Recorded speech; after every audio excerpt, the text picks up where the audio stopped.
Victory more important than unity is Kiestama's message today, a slap in the face to the old maxim that divided parties do not win elections. It appears that those around Starmer believe that unless they take on the radical left within Labour, they will not win. Of course, there's a way to take on the unsavoury elements of your party and achieve unity. It's the path that Boris Johnson took when he booted out the Remainer rebels. While that horrified the media, it made his party more united and better placed to win the 2019 general election. Starmer instead has taken a more middle path, both prodding and irritating the left, all while keeping them in the party. Well, all of them save for somebody called Jeremy Corbyn, an independent MP for Islington North. By both picking fights and causing division, there is a real risk for Keir Starmer that he'll end up with the worst of both worlds. As Margaret Thatcher once said, if you stand in the middle of the road, you get hit by traffic coming from both sides. The truth of these 5 days down in Brighton is that it represents a functional conference, not a galvanising one. The big, memorable media moments each day have been a litany of scandal. From Friday through to Tuesday, they have been, well, let's have a look. Friday, the unions blocked Starmer's preferred rule changes. On Saturday, there was Rayner's scumgate, those comments to a fringe meeting. On Sunday, there was Starmer failing to answer a question about simple biology. And on Monday, Andy MacDonald resigned from the shadow cabinet. By Tuesday, the Bakers Union had disaffiliated from the party altogether. Well, will today, Wednesday, carry another crisis? I can tell you that the event halls of this conference last night were buzzing with rumours about possible disruption to Starmer's speech later today. Angry Corbynistas are known for being less than calm and quiet and collected at the best of times. Will there be a disruption during the speech? I wouldn't bet against it. From heckles to chants of "Oh, Jeremy Corbyn," rumours abound of a final day, potentially mid-speech disturbance, to what has undeniably been a bit of a bumpy week. The truth is that with this week of seaside navel-gazing, it's allowed the government to get away with presiding over a pretty sizable crisis. Poor messaging has not halted verifiable idiots from panic-buying fuel. Big government bureaucracy has equally seen over 54,000 applications for HGV licences still awaiting processing. And you might have thought that a competent opposition may have made a little bit more noise about that. Well, Keir Starmer is to speak at midday for around an hour, and you won't miss a second of coverage and analysis here on GB News. Welcome to The Briefing.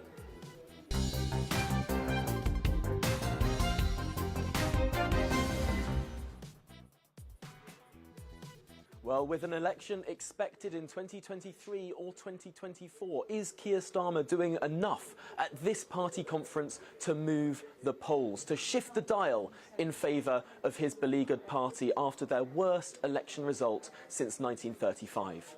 Well, to talk through this, let's talk to polling guru extraordinaire, Sir John Curtis, a leading British psephologist. Sir John is Professor of Politics at the University of Strathclyde. Welcome to the show. Firstly, John, I want to ask, what is the state of the polls as they currently exist? How's Labour doing? Well, if we take the average of each pollster's most recent poll, which really basically means we're looking at the position at around mid to late September, Labour are on 35%. That's up a grand total of 2 points on its position in December 2019. And although the Conservative tally is now down 5 points, Conservatives at 40% are still 5 points ahead. Now, it's worth pointing out with that kind of lead, there's no guarantee that the Conservatives would still have an overall majority if we would have a general election now. But certainly we are a very, very long way away from the kind of picture we would need before we were talking about the possibility of a Labour majority, or indeed even frankly the Labour Party being the largest party in a hung parliament. So the progress that's been made under Sir Keir Starmer so far has frankly been no more than that of a snail's pace. And he does now need to up the ante. He does now need to begin to persuade people that the Labour Party does represent a possible alternative to the Conservatives. Because when you ask people, do you think the Labour Party can run the economy better? Do you think they can run most areas of policy better than the Conservatives? The answer is usually, from most voters, no. It's interesting to see that flatlining really that's gone on in the last few months. That 35% total seems to have been really, really stable. And when the Labour Party has, on occasion, dipped above the Conservatives, it's because the Conservatives are going down, not because the Labour Party is going up. Yeah, the only point during the period since the general election when Labour were at least on average neck and neck with the Conservatives in the polls, and therefore in some polls were ahead, was basically this time last year. Now, that, of course, is at around the time when Boris Johnson was trying to avoid a second lockdown, when Labour did, for once, have the courage to come up and not just simply criticise the government, but actually come up with alternative, i.e. Sir Keir called for the second lockdown ahead of Boris Johnson eventually acceding to it. It was before it was clear that a vaccine was coming down the track, and in the end came down the track relatively steeply, relatively quickly. And in those circumstances, the Labour did just manage to be neck and neck. But frankly, when a government's in trouble, and whatever your view about the pandemic, shall we simply say that the government's handling of the pandemic, the biggest public health crisis in a century, has certainly not been an unqualified success. When you've had a government that's been in this much trouble, normally you would expect the opposition to be running ahead of the polls. And people like me would be saying, well, don't assume from this that the opposition is going to win the general election. But the truth is, even despite the government's difficulties, we've not even had a whiff of a possibility the Labour Party might be capable of winning the next general election despite all those difficulties. So the truth is, even at its best, the Labour Party's performance in the last 2 years has looked relatively anemic.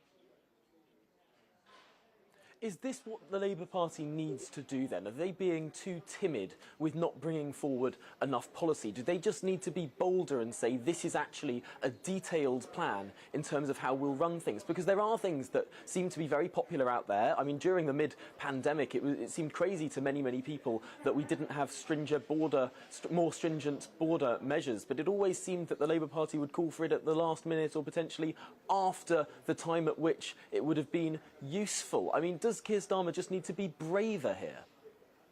Yeah, there are two things that he really needs to be able to do, and his spokespersons need to be able to do when they appear on programmes like yours.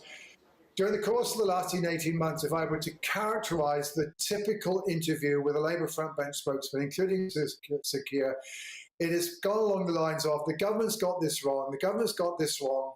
Reply from a journalist is, well, so what would you do about it? Reply, the government's got it wrong, and we'll tell you what our plans are when the general election is approaching. Now, the truth is, if you're going to be an effective opposition, you have, first of all, to follow up criticism of the government with some idea of how you would begin to do things differently. Now, we've had a little bit during the course of the last 4 or 5 days, apart from the things that you mentioned at the top. This gave us a bit of an idea of what a Labour government might do. We've had, for example, the announcement that it would do something about reforming business rates, though we're not quite sure how. It's announced at least a big headline number for spending on climate change, so not a great deal of detail. It's reiterated a fairly standard Labour Party position on wanting to end the charitable status of schools, and we're promised a bit more in Sir Keir's statement today. So that it's beginning to come up with some ideas what it's up to. But the second thing it needs to be able to do, and this is frankly something that Jeremy Corbyn couldn't do, dialogue that he supposedly was meant to be, is also to give some people an idea of how to join up the dots. What is the broad vision? What is the broad sense of direction that the Labour Party is offering, which gives people able to describe in 2 or 3 sentences what kind of country Britain might be like if the Labour Party was in power. Now, the truth is, we've certainly not heard anything in the last 5 days that come anything like that kind of broad synoptic vision. We wait to see whether Sir Keir can do it or not. And whether he can do that or not, I think is one of the major questions about his leadership. He clearly is a very clever lawyer. He is very good at Prime Minister's questions, finding the weak points in the Prime Minister's position, and making Boris Johnson to resort to quite a lot of his traditional bluster and ignoring of the question. That's what a good lawyer can do. A good lawyer, given a brief, can make life difficult for a witness in the court. What a political leader has to be able to do, however, is to be able to write their own brief, needs to be able to say, this is what I'm trying to achieve, and then set about achieving it. And at the moment, I think still far too many people just don't know what Labour Party stands for, and therefore will brief that Sir Keir is trying to prosecute. Talking to people in Keir Starmer's camp and those MPs that are closely associated with his leadership project, they'll say that actually putting forward too much detail now might be a problem in terms of opening up the party for attacks from the opposition side. They say that a conference like this shouldn't be talking too much about policy, should really be sort of fixing those constitutional matters, and the election's not for a year or two, so there'll be another conference to do the galvanising work. Is that analysis? It seems to be a consistent piece of analysis, and it is an argument. Do you see the merits in it? There is some truth in it, but equally it needs not to be taken too far. I mean, there is no doubt that one of the difficulties of opposition is that you come up with the occasional good idea, and there's always a risk that the government will take it on and therefore denude you of it. I mean, and indeed, some of the things that Boris Johnson has found itself forced to do during the pandemic has, in fact, in practice, been stealing not just Sir Keir Starmer's clothes, but some of Jeremy Corbyn's, most notably with the de facto nationalisation of the railway industry. That is one of the difficulties that opposition faces, but and certainly you don't necessarily need to want to come up with a great deal of detail, but you do need at least to paint a picture of what you are about in broad primary colours, and at least be able to give some examples of how you would actually succeed in drawing that picture effectively. So yes, not a whole load of detail, but examples to demonstrate that you know that what you would do and how you would do things differently from the government. And the point is, at the moment, we neither have the broad primary colours nor the examples as to how they're going to be drawn. So you have to go that far. And then, sure, what also you have to remember is that elections are very rarely won in the 3 weeks before polling day. The groundwork is done a long time in advance. People, the image that you want to convey to people has to be sold over a long period of time. And I think already there is a risk, given that it could be an election as little as 18 months' time. The Labour Party is already beginning to leave that task perhaps a little bit too late in the day. And just finally, in a word, should Keir Starmer expect a post-conference poll bounce? Well, the truth is that a good party conference does give you a good bounce. However, we've had one poll conducted during the midst of this conference, also in the midst of the petrol crisis, and it showed the Labour Party at 35%, completely unchanged from the previous week. Now, of course, today's speech in a couple of hours' time is the main event, and that perhaps is the one that's, if anything's going to move, it's going to do it. But the truth is the Labour Party needs at least to demonstrate some degree of short-term bounce in the polls, some evidence that the electorate have been listening, taken notice, and liked some of what they've heard. Otherwise, we will know that Sir Keir's task a week on from now looks even more difficult than it does at present. Fascinating analysis there. Sir John Curtis, thank you very much for joining us on the briefing on GB News this morning, ahead of Keir Starmer's big speech, of course. Well, to dive into some of the challenges that Keir Starmer faces, that mountain that we've just been hearing about that he does need to climb, let's talk to someone who knows the Labour Party very, very well. Brendan Chilton is the CEO of the Independent Business Network. He also leads the Labour group on Ashford Borough Council, but today is speaking to us in a personal capacity. Welcome to the show, Brendan.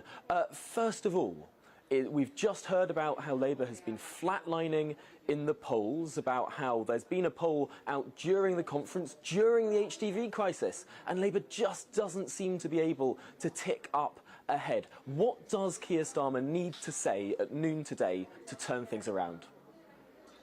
Well, good morning, Tom. I think Keir Starmer's speech today is the most important speech he will have made since becoming Labour leader. It's the first time he's going to be addressing the conference hall and addressing the nation. And so it's pivotal that he makes a real strong impact there. Now, I think personally, the big issues we need to focus on are how are Labour going to be credible in running the economy. Racial Reeves started on that journey last week by talking about getting rid of things like business rates over the next few years, and also in tackling the climate crisis facing the country. We need to spell out where that money for the climate crisis is coming from.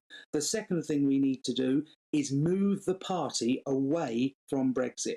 We had the tumultuous 4 years where the Labour Party was committing to a second referendum and appearing to revoke the people's decision. Labour now needs to positively embrace where we are. We are outside the European Union. What opportunities are ahead for British business and the British people? And then thirdly, I think the Labour Party's got to absolutely demonstrate that it is a party of security for the nation, strong defence and keeping people safe, because the last election we went into, the public did not trust the party on national security. If we do those three things, I think we can begin to address some of the issues that Sir John Curtis raised in his interview with you just now, namely setting out that compelling vision for what Labour stands for in the future. And on those three issues, we've heard that Nick Thomas-Symonds, the Shadow Home Secretary, yesterday setting out that, or rather reviving that old slogan, tough on crime, tough on the causes of crime. It seems that they're trying to do something there, but that intractable Brexit problem, there are many, many backbench MPs in the Labour Party, even people pretty high up in the Labour Party, who want Sir Keir to talk more about Brexit and the perceived problems that it may or may not have caused. Is Sir Keir really going to be able to hold the line there, given the huge, huge pressure that is coming from what is still quite a Remain-centred party? Well, you're absolutely right to highlight the fact that there are sort of many in the Labour Party who are still bereaved over our decision to leave the European Union. The fact of the matter is Sir Keir Starmer does need to talk more about our leaving the EU, but he needs to talk about it positively, not sort of with regret. He needs to talk about the fact that we can now deviate from European Union regulation to open up British business. He could really go for the government on the situation in Northern Ireland, not from appeasing the European Union standpoint, but standing up for Great Britain. He could talk about how we need to deal with the unsatisfactory position on British fishing and what a Labour government could do there. And then, of course, we need to talk about Britain in the world, our own vision for trade, particularly with Commonwealth nations. These issues matter to those voters in the red wall seats and in also other Conservative seats that we need to win to form a next government.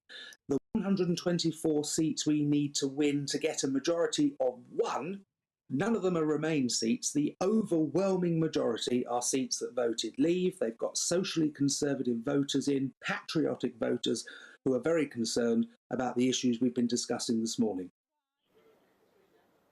That is such an interesting point of view, and not one that I've heard articulated at this conference in such a clear way. Is Sir Keir really going to be the person, though, to be able to embrace that opportunity? It does look like it could be an opportunity, quite right, to hammer the government on Northern Ireland, to hammer the government on fishing, but in a sort of in an opportunist in a way, not an opportunistic way, but in a way that delivers sort of an alternative Brexit, a Labour Brexit. I mean, is Sir Keir really going to ever want to do that, himself being one of the architects of the second referendum policy? I think he's going to have to, whether he wants to or not, I think he's going to have to, because as Sir John has said on your show before, unfortunately at the moment the country is still very much divided when it comes down to how people vote, based on what happened in the referendum. The Remain vote has sort of split amongst Labour, the Liberals, the Greens, and then in Scotland with the Nationalists and Wales with Plaid. But in the rest of the country, the Leave vote has coalesced around the Conservative Party. Now, if we need to secure a majority at the next election, we need to make huge gains in England. There's no sign at the moment of any significant recovery in Scotland, which is concerning for the Union itself. But we need to target those voters the Conservatives have got. That means talking about self-employed, small business people. It means talking about having an aspirational society We should be proud in offering tax cuts and saying people should keep more of the money they earn, because that's where people have had an awful few years with this pandemic. People want to be able to be a little bit wealthier than they were when they started. We should talk proudly about the union and our country. We don't want it to break up. We don't want those ghastly nationalists to break up what has been the most successful union in the world. We've spoken about the opportunities Brexit provides. And I think Keir Starmer also needs to have a levelling up agenda. The government have got a lot of talk about levelling up. It has amounted to very little so far. There's a huge agenda on how we can reshore our manufacturing from China, which is a country that is not very friendly with the West. There's a huge agenda around devolution to the regions of particularly England. And so this is the sort of thing I think people want to hear, particularly those, as I said, in the Red Wall seats and other seats in the south of England. And let's not forget, Labour doesn't just need to win back the Red Wall. That will only take it back to 2017. It needs to go much further than that and start winning seats in the home counties and in the south of England. And that's going to mean adopting policies that meet the aspirations of people with higher incomes as well as lower incomes, people that work in the private sector as well as the public sector, and people who are concerned about our country, its defence, its patriotic values, and our role in the world. And if we do that, we'll wipe the slate clean and win the next election. But we've got a lot of work to do. And to be fair to Keir Starmer, there have been some words towards abolishing business rates, although we don't know what it will be replaced by. They did vote against the Tory tax rise in terms of that national insurance hike, although we don't know what they would do to fund the NHS instead. They've been inching towards this sort of position that you might be setting out there. The worry is, though, they're turning off a lot of those sort of socialist campaign group of MPs who all met last night in their alternative rally. Finally, Brendan, in this conversation, does Keir Starmer need to worry about a split in the Labour Party? I don't think so. The country wholeheartedly rejected the last manifesto upon which the Labour Party entered the election, which was a manifesto really built by those in the socialist campaign group. It's quite clear that's not where the country wants to be. If Keir Starmer wants to win the next election, yes, of course, he needs to focus on party unity. But the Labour Party is only just under 500,000 people. There are 35 million other people in this country who have the vote, who we need to convince and get on our side. So the country is far more important than the party. And if there is a little bit of noise today at the conference and the disruption this week, he can wear that and put it behind him. But his focus between now and whenever the next general election comes must be on building that broad coalition across the country, offering people the opportunity to do better than their forebears and having a strong country that's positive in the world. So ignore the noise, ignore the mess, and just focus on what's important, being bold and winning in the future. Well, we will watch with our eyes absolutely peeled to see what Keir Starmer comes up with in his speech at noon. Brendan Chilton, thank you very much for joining us on the briefing this morning. Well, today we were told we'll be given a glimpse of the real Keir. Drawing on his experience as head of the Crown Prosecution Service, we're going to hear more about his own life story.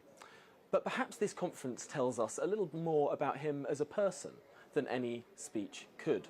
For all the bumps, the hiccups, the gaffes of this conference, it's been other people causing the excitement, causing the headlines. Take the Mirror's party last night. Here's what Andy Burnham and Angela Rayner got up to.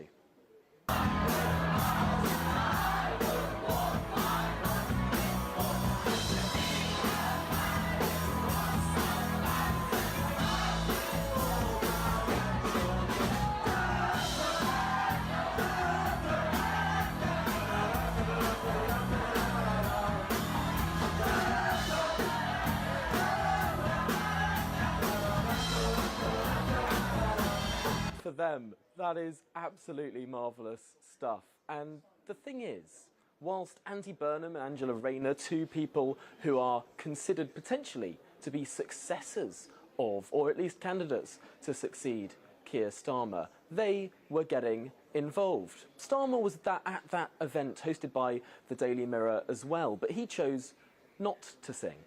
It's hard to imagine him getting up to anything that requires much emotion at all. Forensic, some might say, to others, it's just plain and dull. And to some extent, that is this conference. Yes, there's been some hiccups. Yes, there's been some gaffes. But it's all come from other people. And when we actually look at the fundamentals, the story of this conference, what is there to take away? It's been pretty plain. It's been pretty dull. It's been pretty Kiestama. And now for a final thought from me on this programme. While Starmer is expected to tentatively make some Brexit-bashing noises today, something else, quietly, is proving just how right this country was to vote leave. Starmer has been under huge pressure from his Remainer MPs to declare that the HGV crisis is the fault of Brexit. Instead, he'll weasel his words, blaming how leaving the EU was implemented, rather than the fact of leaving itself. It's an awkward position, and one that ignores a similar fuel crisis in China, which, as far as I'm aware, has never been a member of the European Union. But no, today another announcement is one more point of data proving how much freer, more dynamic and world-leading the UK can be once we're fully rid of damaging EU hangover regulations. Away from all of the domestic crises and the chitter-chatter of the Labour Party conference, we're finally ditching the EU's utterly unscientific, superstition-driven, strictest-in-the-world rules on the practice of gene editing. Free from these rules, the UK has a genuine opportunity to become the world's scientific superpower. Our science base is impressive. Free of these stifling EU rules, it will be liberated to deliver for the country. And that is one of the best benefits that we should be talking about, away from all of the noise. Well, that's just about it from me. So we'll get back to you with To The Point with Patrick Christys and Mercy Muroki after a short break. Thank you for joining me at the Labour Party conference this week for our 3 shows. You can tune in to watch Gloria De Piero at midday with a preview of what Keir Starmer is going to say, and of course Darren McCaffrey at 3 p.m. Those are the briefing programmes here on GB News, and I hope you've enjoyed our coverage here at the Labour Party conference. Patrick Christys and Mercy Muroki will be back, but first, let's have a look at the weather. Hello, a very good morning to you. Following yesterday's wet and windy weather,